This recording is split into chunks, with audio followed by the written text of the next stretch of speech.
Bakit ang dami ang hindi mabigkas yung salitang I love you? Pakisabi mo nga sa katabi mo, I love you. Ganon. Come on, say to somebody. Simpleng salita lang, pero nakikita ko, bakit? Bakit ang dami ang hindi mabigkas yung salitang I love you?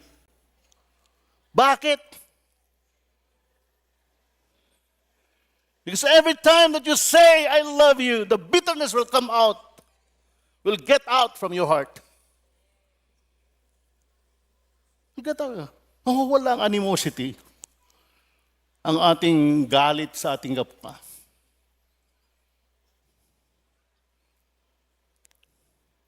Meron akong kagalit na pinsan. Talagang galit na galit din sa akin.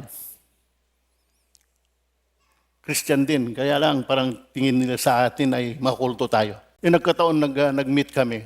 Sinunggaban ko siya. I love you, sabi ko. Natunaw siya. That's how powerful love is. If only love will manifest in our home, magbabago ang lahat. Pero kailangan na ihayag natin. Katangian natin bakit hindi lilitaw?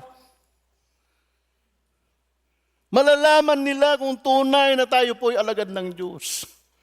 Kung tayo po'y nagmamahalan sa bawat isa. Kapanahunan, napalitawin natin ito. Ito po yung inaantay ng daigdig. Wala sila dito The love in the world ay umiibig lang sila kapag kaibig-ibig yung tao, kapag kakampi nila. Pero itong pag-ibig na ito ay kakaiba Pwede mong mahalin yung hindi kaibig-ibig. Kagaya ng Panginoong Jesucristo. Nakatagpo niya yung babae. 5 ang naging asawa niya. Ibig sabihin ay rejected siya. Yung kinakasama niya ay kalibin niya. Sa ating Panginoon, welcome ang lahat. Welcome ang lahat. Kasi kaya niyang baguhin ang sinuman kung talagang gusto niyang magbago. Kaya kanyang baguhin kahit na sino ka.